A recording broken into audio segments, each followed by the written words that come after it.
ये है easy English और आज इंग्लिश की पाठशाला में मेरे पास है एक proverb. As thick as thieves. तो चोरों से और मोटापे से इसका सिर्फ इतना संबंध है कि ये एग्जिस्टेंस में आ गया था। कहने वाले इसे ईडियम कहते हैं, लेकिन मैं इसे प्रोवर्ब कहती हूँ। कारण है इसकी स्टोरी। क्योंकि ये चोरों से और उनके फ्रेंडशिप से, उनके रिलेशनशिप से एक सेइंग उठाई गई थी। तो जब भी आम जिंदगी से कोई सेइंग उठाई जाती है तो उसे प्रोवर्ब कहा जाता है। तो मेरे लिए ये आज भी प्रोवर्ब है। तो 1830s में जब इस प्रोवर्ब को कहा जाता था तो बीच में टू ज़रूर लगाया जाता था। As thick as two thieves. क्योंकि दो लोगों के बीच में एक क्लोज रिलेशनशिप जो होता है उसे दर्शाने के लिए। बाद में टू हट गया। लेकिन ये अभी भी नहीं पता है कि स्पोकन इंग्लिश में कब ये एज ईडियम यूज़ होने लग गया। इससे पहले क्लोजली एलिड विद यूज़ होता था। और रिचर्ड ट्विनिंग की मेमोयर में जो उन्होंने 1791 में लिखा था उसमें उन्होंने यूज़ किया था quite thick.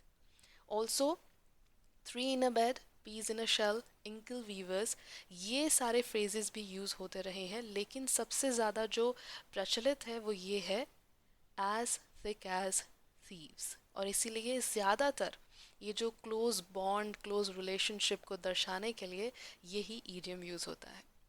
So close relationship who share secrets, are intimate, spend a lot of time together, these people know each other inside out. यानी अच्छे तरीके से अगर कोई दो लोग एक दूसरे को जानते हैं तो उनके लिए अक्सर कहा जाता है एज थिक एज थीव्स। यानी दो चोर अगर एक दूसरे के बारे में अच्छे से जानते हैं कि किस चोर का कौन सा एरिया है, कहाँ कोई चोरी करता है, और उनकी बनती भी बहुत ज़्यादा है, तो वहीं से ये प्रोवर्ब और इडियम उठा था।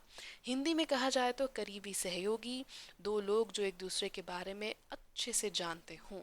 तो अगर आप किसी के साथ बहुत अच्छे फ्रेंड हैं तो आपके लिए यूज़ हो सकता है एज थिक एज थीव्स। आपका रिलेशनशिप आपके पापा के साथ बहुत अच्छा है तो भी यूज़ हो सकता है as thick as thieves. Basically उसका मतलब यही है कि आप दूसरे को बहुत अच्छे से जानते हैं और दूसरा इंसान जो है वो आपको बहुत अच्छे से जानता है। तो कोई तीसरा इंसान जब आप दोनों की बात करेगा तो आप दोनों को कॉम्प्लीमेंट करते हुए कहेगा as thick as thieves. For example, they are as thick as thieves, they will never tell what they are up to until the D-Day। यानी वो इतने क्लोजली निट हैं, वो किसी को नहीं बताने वाले हैं कि डी डे तक कि वो क्या कर रहे थे। डी डे मतलब द फाइनल डे। अब final day could be a final exam, could be a presentation, could be anything. Second example, they have been as thick as thieves since childhood. This is why running a common business was not tough for them। यानी वो बचपन से ही बहुत ही closely knit हैं और यही वजह है कि एक कॉमन बिजनेस को रन करना उनके लिए मुश्किल नहीं था। तो एज थिक एज थीव्स यानी बहुत अच्छे से एक दूसरे को जानते हैं, बहुत ही क्लोज इंटीमेट रिलेशनशिप में हैं।